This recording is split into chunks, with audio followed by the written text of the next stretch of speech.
Hi there, in this video I will go through factors in more detail. By the end of this video I will show you how to change the levels of a factor and why and how to drop the levels that are redundant. Recall that factors are used to encode categorical variables, namely variables that have discrete types of values. Each factor level corresponds to a category of a categorical variable. For a more extensive introduction to categorical variables, I encourage you to go and visit the last video.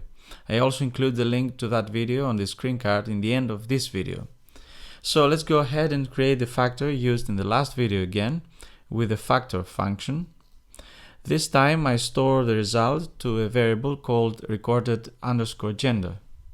A quick recap about the recorded_gender factor is that it is a factor with the recorded gender of 9 people with 2 levels corresponding to the 2 categories of the gender variable, namely male and female. You can learn the size of a factor with a length function, as with vectors, and you can also learn about the levels of a factor with the levels function. Recall that the different levels appear also when you evaluate the factor. However, in case you want to use the levels separately for further processing, for instance when you want to compare the levels of 2 different factors, levels is the function to use. Factor levels, as it was also mentioned in the last video, are internally represented as integers in R, and if for some reason you want to use the internal representation of a factor, you can also use the as.numeric function and convert the factor to a numeric vector. As you can see from the output, there is no information about levels anymore.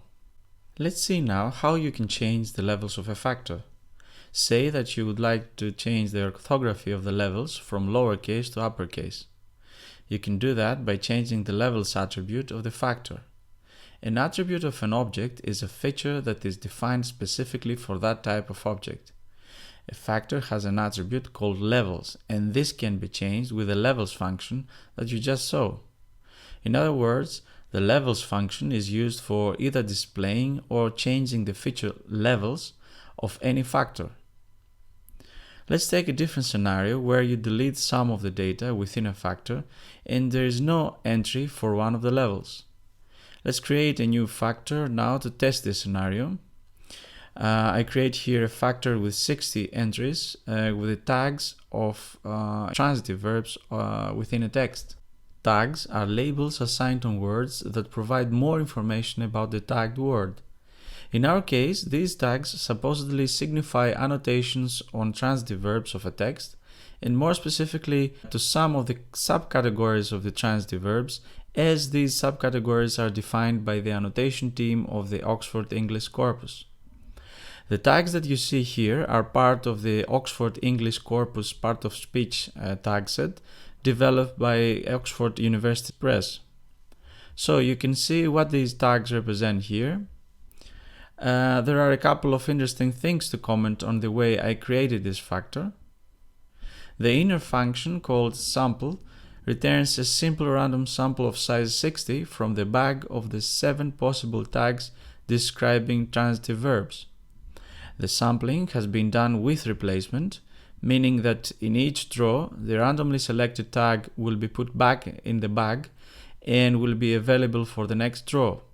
If the replace argument were set to false, it would not be possible to get a sample of size 60, since after the 6th draw, there would be no more tags in the bag to draw from. Now, suppose that at some point during the analysis you decide to exclude the finite forms of verbs in the present tense and focus on the rest categories. First step is to exclude the entries of the factor that are identified either with the present tense form in non-third singular person, the VBP _T tag, or the present tense form in the third singular person, the VBZ_T tag. I use subsetting here and recall that the exclamation mark indicates that you ask for the complement of the expression within parentheses. In other words, the subsetted factor tags2 includes all entries except those that belong to these 2 categories. Now, although the entries for the 2 tags are not there anymore, the levels defined for them are still there, as you can see in the output. The problem of having extra levels in a factor is not of secondary importance. If you wanted to ask for the frequency table of the factor with table, as we did last time, you still get columns for the levels with no entries. In general, all kinds of statistical analysis on categorical variables would consider the two categories present, and they would also return deceiving results. To delete the two levels, you need to use the droplevels function that aims at solving this problem. Notice that the output is changed, but the tags to factor is not changed. You need to assign the result to the variable name again to make sure the changes took place on the factor variable. Okay, that's really all I have to tell you about today. Make sure you replicate the code on your RStudio console, and in the next video I will wrap up the section on factors by introducing ordinal variables. Also, don't hesitate to drop a comment on the section below. So I hope you liked the video, and in that case don't forget to subscribe to the channel to get notification when new videos are released, and see you in the next video.